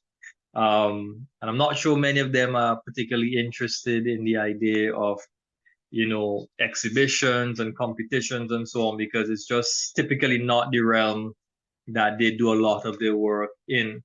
There are very few of us who are like into nature and so on, and street photography, that kind of thing. I don't know that we have that many persons on the ground who are very much into that. I think in that area, there are a few persons who perhaps dabble but not necessarily generate a lot of work. Myself, I've been a bit stagnant on my own work as well, but hoping to pick up on that in the next couple of weeks, couple of months, start getting back into the swing of things. Definitely, what was said tonight is very informative, and things that I'm really looking to put in place as the year goes by. Just this morning, I was discussing the idea of being part of a display, because we usually have now a national display of products and so on around our independence, not on the same level as NIFCA with awards and so on, but generally where persons put their products out for public viewing and marketing and so on. So that is something I'm considering leading up to October. So this information is very timely, because it means I need to think about those things as I look at work that I may want to have printed and prepped for that time, so I could put these things on display and hopefully, one, get my work out there, hopefully get some sales in the process and so on. Yeah, so that's where I'm at, Bradley, and everybody.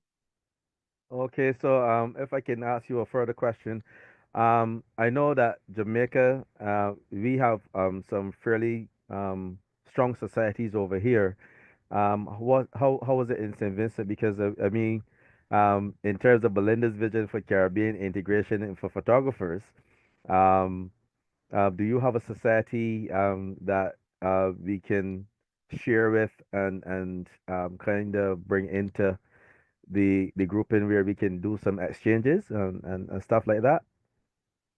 At this point, I am not really aware of one. And in speaking with a couple other photographers, they are not aware of one on the ground either. I think maybe many years ago somebody dabbled with the idea, but it never really took off. I know on Facebook, I've actually seen a page on Facebook that says that, but I don't interpret it really to be that, because what I've gathered from that group, it's mostly some individuals who tend to repost other work that persons may do, and not necessarily professional photographer work, but like a random person takes a phone picture of the day at the beach today, and it looks decent and it's day. There is value in that. I'm not saying there isn't, but not necessarily for persons who practice the craft of photography. So as far as I'm aware of, no. I will do some further investigation on that and follow up with the group to what I find out at that point. Thank you. Well. Let's put it this way. I know you are a pseudo Barbadian because you're always here. So anytime you're interested in joining BPS, I'll be glad to have your skills and talents, my friend. Yes, So consider I, that an invitation. I look forward to that. I'm looking forward to having some stuff in your galleries by next year. Yeah. And going on from that, something did pop up in my mind in relation to where you say some people were reposting. I'm coming to you now, Belinda, 'cause I see your hand up again. But I'm going to let you think. But could the panelists have this in mind? Sometimes we find that um, we might go to exhibitions and we see persons recycling the same image. In relation to that aspect of it, and I mean, Adrian said that for Carifesta for sure, and I did look at it. The criteria is images that are younger than 10 years. What are your perspectives? And I mean, I know from some of the judging criteria that some of us have done in relation to persons entering the same image in multiple exhibitions or competitions over time. I mean, if they haven't won. What is your take on that? And you can answer that after you have your say, Belinda, on the point that you're making. No, I just wanted to ask Darian if there's nothing incident, if he'd be willing to start a club or a group. That was it. I think in the course of time, yes, in the course of time. I don't think it's something I could take on right away, but I think yes, in the course of time, it's something that I can pursue, and try to find some like-minded individuals, and you start small and you grow over time. So yes, something for consideration. Thank you, sir. I appreciate it. I see Onika chomping at the bit for that last for that last question I I, put out there. I will let I will let somebody else start first. Any takers on that? What do y'all think about persons who um for lack of a better word um tend to showcase a limited portfolio of work, recycle the same images rather than create new images for exhibition or competition. From a So, perspective of being a judge or maybe a curator or and the shows are in similar spaces all the time because I mean we only have Queen's Park, so sometimes we may have a theme where it might be the ocean. Then you might have a theme where it's boats, and then there was an image that had a boat in the ocean, and you see it popping back again. Um, and in terms of keeping the exhibition this time, not the competition necessarily fresh. okay, so I will start. So um, for Queen's Park or NCF competitions, the guidelines are very specific for different ones. So, and even though I say that, like it would say that you could not enter a piece that was already entered in the Season of Emancipation exhibition. So we try to keep the exhibitions fresh. But that doesn't mean that you can't enter it in Season of Emancipation and NIFCA the same year because they're different competitions. So the onus is really on the artist, the creative, to want to bring a new image because the guidelines might not stop you from entering two different shows in the same space. So I always encourage artists where possible to show new work, to show development, to show creativity. Because what you were doing 10 years ago, hopefully, unless you're fantastic and you didn't need to change or grow or to learn, you should be doing something different 10 years on. And you should be able to see that evolution and growth in your practice. And not many artists I know are willing to show their 10-year-old work. They work from, this is 2025, from 2015 and 2025, or even last year. You might find new techniques, you'll find new ways of working. And so we try to encourage that. Where the rules don't allow us to make that cut, because there was no reason why you couldn't show that both in NIFCA and show that in Season of Emancipation. Our curatorial selection then does that, because then I will say, oh, well, Bradley entered the Horn of Man in this show, this show, and this show. We already got her in our collection. No, Bradley, thank you, because we now have 300 images to choose from, and we've already seen yours. We want the public now to see something else. So you're doing yourself a disservice by re-entering the same image or the same piece. Sometimes it works because the curatorial theme or thread is such that, yeah, this piece is important and we want to show that again. Because I also say, how many times people go and see the Mona Lisa? It never gets stale. People going and seeing it for years on end, but is your work to that standard? Is it something that people are coming from all over the world to see? So that's my 2 cents about that. Thank you for that. Anyone else on that particular topic? All right. Well, I would just add my 2 cents. I recently had an experience like that because I had entered some work in the Rotunda Gallery exhibition in Trinidad, and theme was monochrome. So I had done some black and white images, and they also all turned out to be carnival images, which I had used. And then soon afterwards, there was a private gallery, and they were doing a group exhibition on carnival. And I mean, having printed and framed the work, I entered into that competition. But for me, I think it was two things. One, I think the audience that sees the stuff at the Rotunda may not necessarily be the audience that would have seen the images on Love. So I thought to myself it would have been exposing the work to two different sets of people. But I agree with what Onika and everyone else has said as well, that I mean, obviously, you don't want to be just showing the same work all the time, because then, what is the message you're sending, right? That that you're kind of stuck and you don't have any new work coming out. So I think it's important to have new work. But I think I guess there's no right answer or wrong answer to it. I think it depends on the context and the circumstances and those type of things. thanks for chat. And just like that, ladies and gentlemen, we've made it to 9 o'clock. Where does the time go?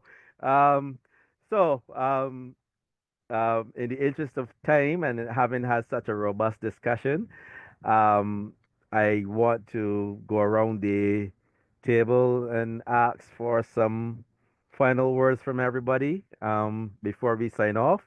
So we start with our friend up north in Jamaica, Belinda. Final words from you. You're muted.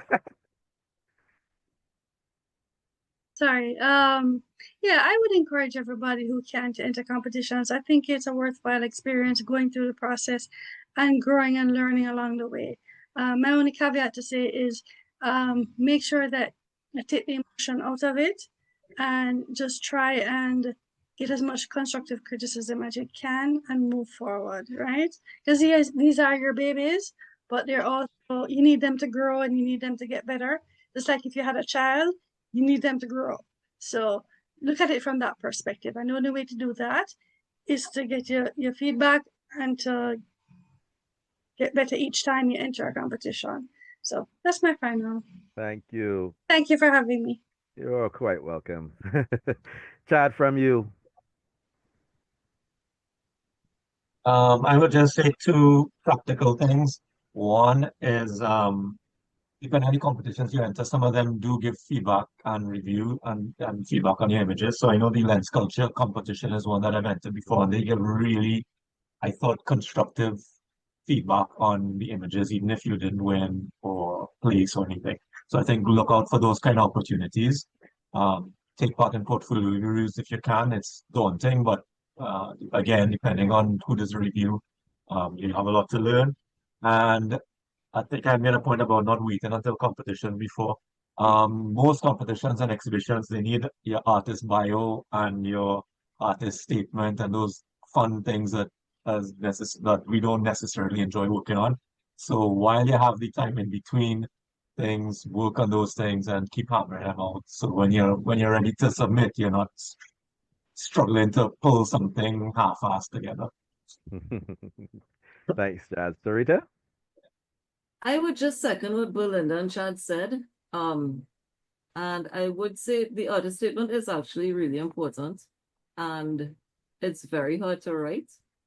And it might be an unpopular opinion, but ChatGPT might be your friend, right? Just enter some keywords in and describe yourself, answer some questions, what do you shoot, why you like to shoot what you shoot, and let ChatGPT kind of guide you and avoid jargon, avoid cliches, and try to sound authentic, even though it's a robot doing the work for you. But, use the technology, it exists. Thank you. Onika, we're coming to you. I just want to say thanks for inviting me. I like Sarita's idea. Use the technology, use it in its widest and best form, and make it what it is for you. But I'm going to make a plug. We have Season of Emancipation coming up, and those entry forms are out. The registration is out. I want to invite, this is really for Barbadians, but I want to invite the Barbadians to please enter the photography as well. It's not just the paintings and sculptures. As been mentioned already, CariFesta, the call is out, so I'm going to encourage people to enter CariFesta. And the NIFCA calls are out as well on the ncf.bb site. So we're early for NIFCA this year, so you can go and take a look. And the main thing is, to me, overcome the fear, enter the competitions, show the work, put yourself out there. It's not easy being an artist and a creative and putting your heart out for people to see, but do it. It's worthwhile, because regardless of whether you are selected or if you show or you don't show, you generally touch somebody, and that's what we're here to do as creatives, to touch other souls. Thank you. Charles?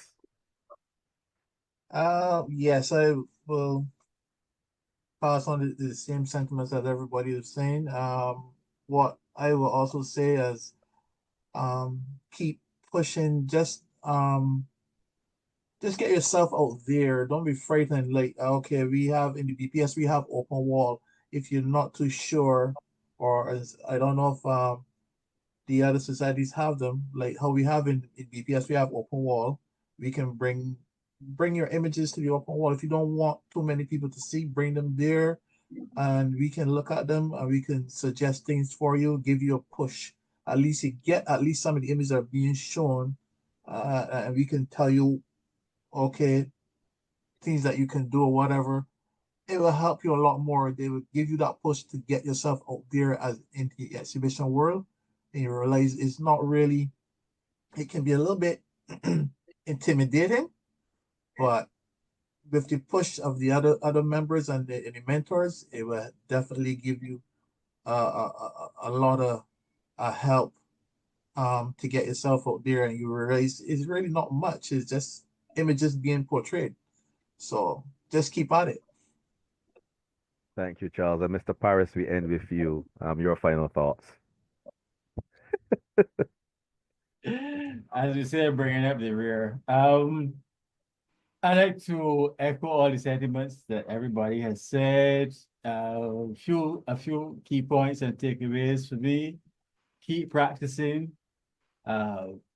Keep putting photographs together. Keep having a little stockpile of what you think is your best, and after you've self-curated it, or someone else has curated it for you, they have them ready. Do not be afraid to enter exhibitions and competitions.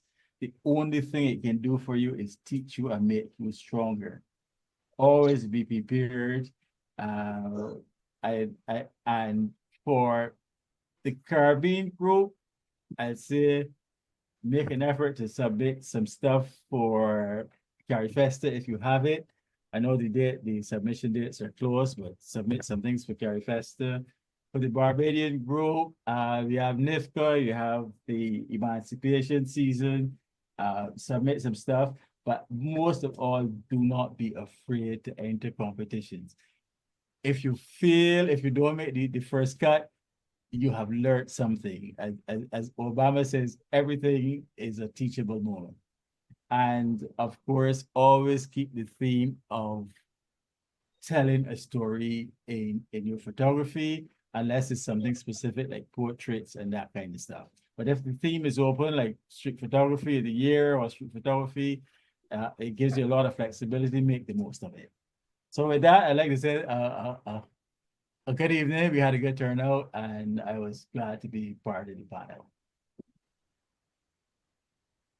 And thank you, Adrian. And once again, all that's left for me to say is a very heartfelt thank you to all of our panelists who agreed to join us today. When we put it together, Cheryl McCollin Walker, who is our education committee chair, we were really wondering whether we would be able to pull it off.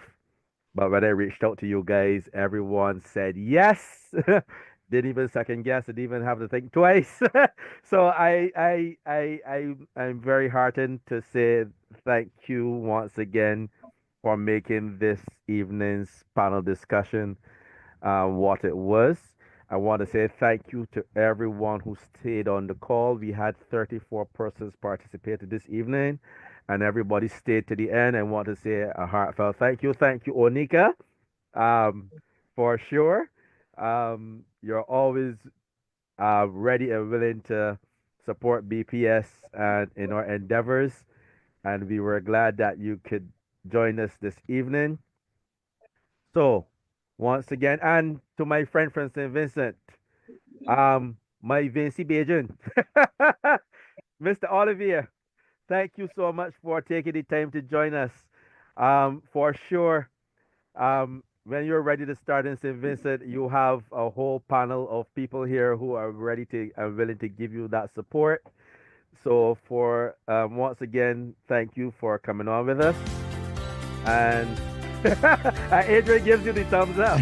Yeah, great evening. So you are most welcome to join us for this and future event.